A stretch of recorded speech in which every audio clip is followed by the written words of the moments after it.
Assalamualaikum warahmatullahi wabarakatuh. Perkenalkan, nama saya Rafif Reinhard Al-Aflah, berasal dari 1197, absen 31. Kali ini saya akan menjelaskan tentang sumber tegangan AC atau dalam bahasa Inggrisnya alternating current dan direct current atau DC.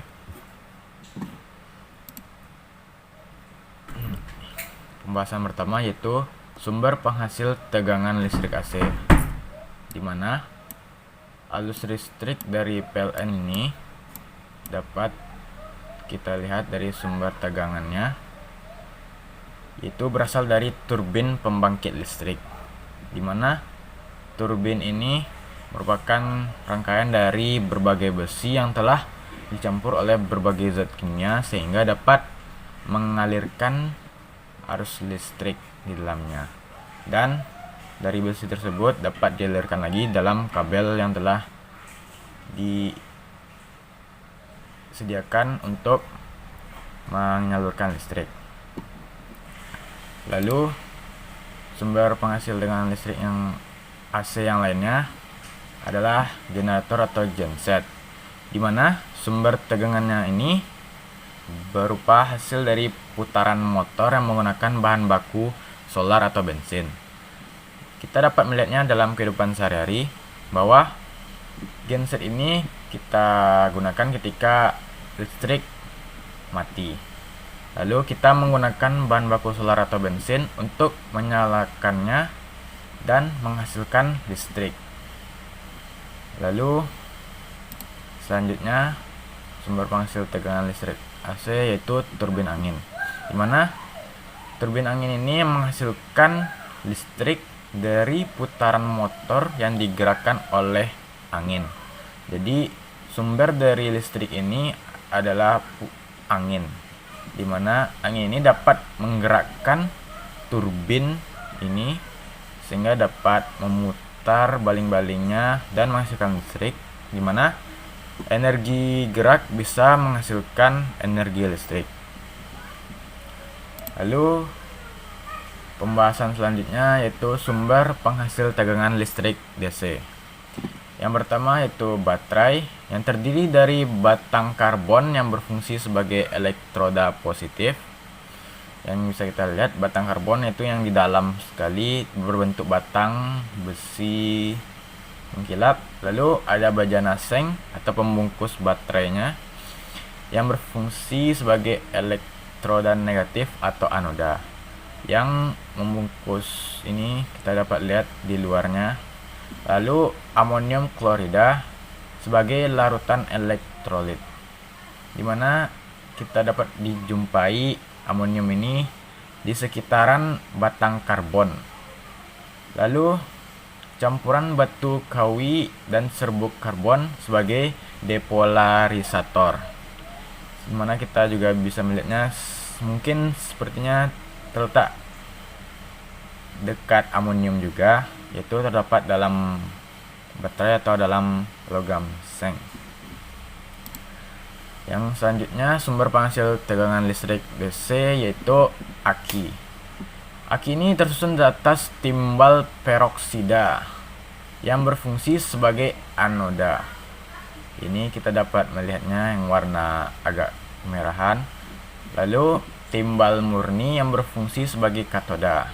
Yang ini di sebelah timbal anoda yang warna kuning. Lalu larutan asam sulfat yang berfungsi sebagai elektrolit.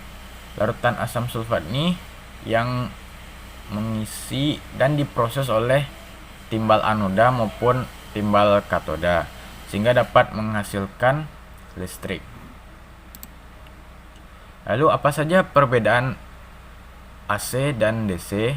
Apa saja perbedaan dan alat tegangan listriknya? Yang pertama, bahasan pertama yaitu AC. AC ini merupakan arus listrik yang kuat, di mana arus listriknya ini mengalir bolak-balik dan arahnya pun juga berubah. Lalu, sedangkan dengan DC, arus listriknya ini lemah, lalu juga mengalir searah bernilai tetap dan bergerak pada satu arah atau maju saja. Lalu alat yang menggunakan tegangan AC. Yang pertama itu televisi. Televisi ini menggunakan listrik dari PLN yang kita dapat melihatnya bahwa ada sambungan kabel pada belakangnya dan kita colokkan kepada tempat listrik. Lalu televisi ini pun dapat hidup. Lalu yang kedua komputer, dimana juga menggunakan listrik dari PLN atau turbin yang bersumber dari CPU-nya. Dari CPU ini dapat menghidupkan monitor di bagian ini dan dapat menghidupkan kinerja pada bagian ini. Lalu yang ketiga itu mesin cuci. Mesin cuci ini pun juga dapat bergerak dan memudahkan pekerjaan kita dengan adanya sumber listrik dari PLN juga atau turbin.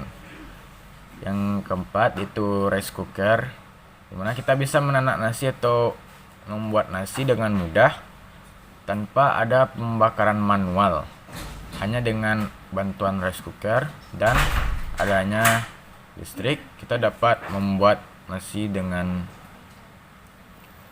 otomatis dan mudah. Lalu alat apa saja yang menggunakan tegangan DC? Yang pertama yaitu handphone. Handphone ini dapat kita ketahui bahwa ada baterai di dalamnya yang sebagai sumber utama, sehingga dapat menghidupkan handphone ini dan kita dapat menikmati kinerjanya selama beberapa jam. Lalu yang kedua juga remote. Juga dia memiliki baterai di dalamnya sebagai sumber utama yang dapat membantu kita dalam jarak yang jauh, sehingga ada sebuah sinyal yang dapat memberikan kepada remote tersebut. Lalu yang ketiga yaitu lampu LED, di mana lampu LED ini bersumber dari listrik, tapi dia tidak terlalu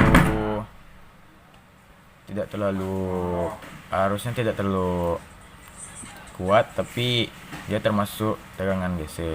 Dan yang terakhir yaitu panel surya, dimana panel surya ini biasanya diletakkan pada bagian atap rumah orang-orang, dan panel surya ini dapat mengubah sinar matahari menjadi energi listrik, dimana listrik yang dihasilkan biasanya pada pagi hingga sore hari.